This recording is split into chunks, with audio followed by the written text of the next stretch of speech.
Hello, and welcome to your meditation practice as part of the Open Heart Project. And Happy New Year! My name is Susan Piver. I'm delighted to give you meditation instruction. We're going to sit together for 10 minutes, and we're going to start now. So please get settled on your cushion or chair. And as you do, I want to just continue what I was talking about last week, just very briefly. And if you missed it, don't worry. You don't have to go back and listen if you're not going to miss anything, unless you want to. Please do. Last week we talked about simplicity and the importance of simplicity as we begin a new year and just in general in the way we approach our lives. Our world is constantly exhorting us to make things more complicated. It's telling us that who we are is not good enough, that everything basically about ourselves, our body, our bank account, our eating habits, our relationships, our home, it all needs improvement. And once you get through all those improvements, your reward is to bounce to a new, higher level of more complicated improvements that you now must make. It's too much. It's too much. Simplicity is synonymous with relaxing. Relaxing is not synonymous with collapsing or not caring or just giving up. In Buddhist thought, relaxing is synonymous with being with what is, as it is. So as we begin this practice, I want to offer you this idea that you can always relax, always. As long as you don't imagine that relaxing means not feeling anything, or not caring, or giving up, whatever. I'm not attached. Whatever faux Buddhist-y things people sometimes say. Relaxation here means relaxing with what is, and not just with what feels good, but with what is challenging. So in this sense, you can relax when you are happy. Sometimes that's actually the hardest thing to relax with because we're worried, how long is it going to last? But you can relax with your worry that it's going to disappear. You can relax with that. You can relax with joy. You can relax with pleasure. You can relax with sorrow. You can even relax with anger, which is a weird thing to think about because anger seems the opposite of relaxed.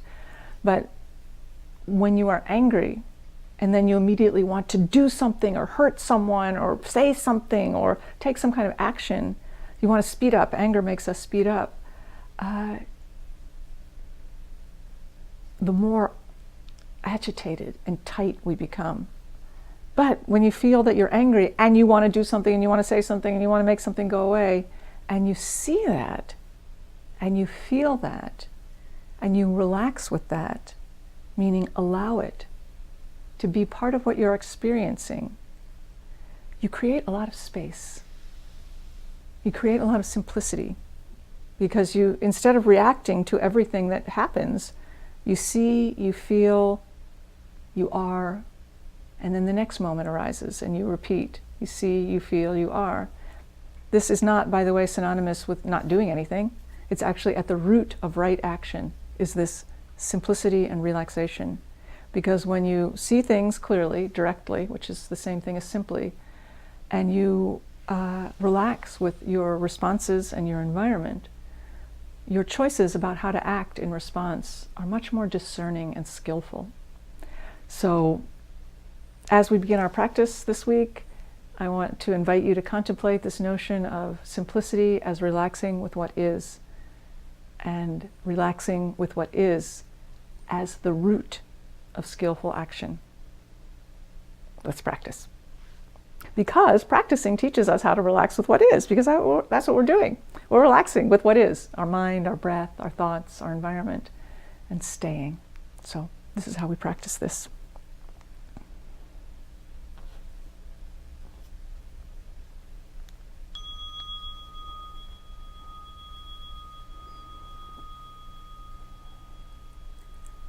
So begin your practice by relaxing your body.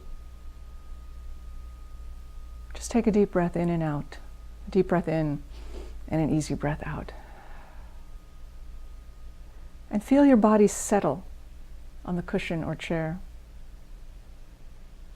And you can relax your mind by committing to right now, by saying to yourself silently or out loud, now is my time to meditate or pet my cat. Now is my time to meditate, and everything else can wait. That's relaxing, to be right here, doing what you're doing. The hands rest, palms down, just above the knee. Sit up straight. And let your belly relax.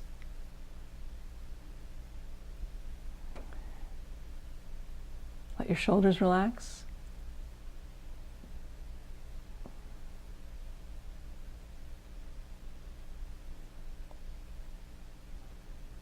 The mouth is closed, but the lips and teeth are slightly parted, which allows the jaw to relax.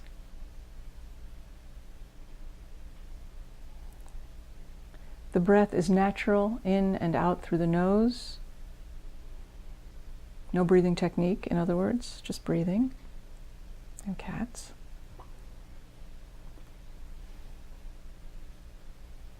The eyes are open, and the gaze is very soft and cast down. But instead of trying to stare at something, which is not relaxing, let the whole visual field in. Without moving the eyes, what can you see? The eyes may unfocus a little bit, but they will probably also soften.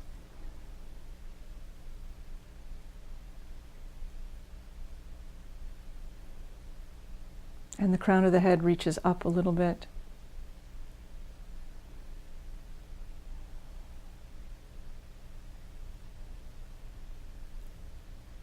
Feel yourself breathing. And let your attention ride the breath.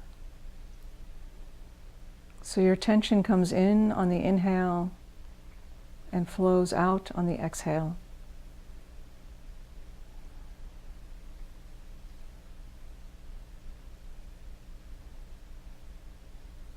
And let your mind be cradled by this wave of breath, in and out.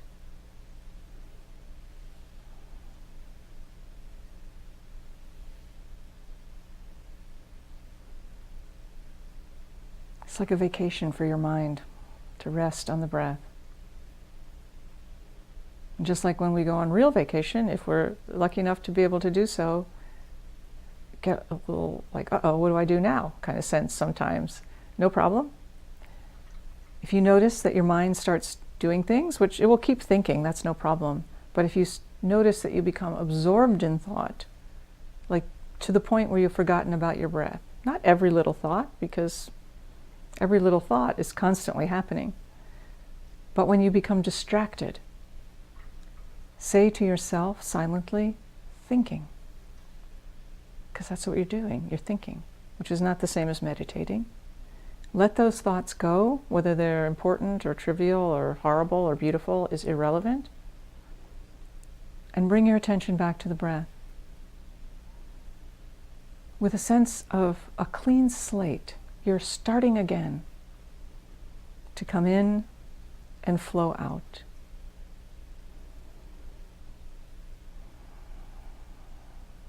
Not trying to manipulate anything, but if you notice again, you're distracted, repeat, thinking, come back, take a fresh start.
Thank you so much for your practice.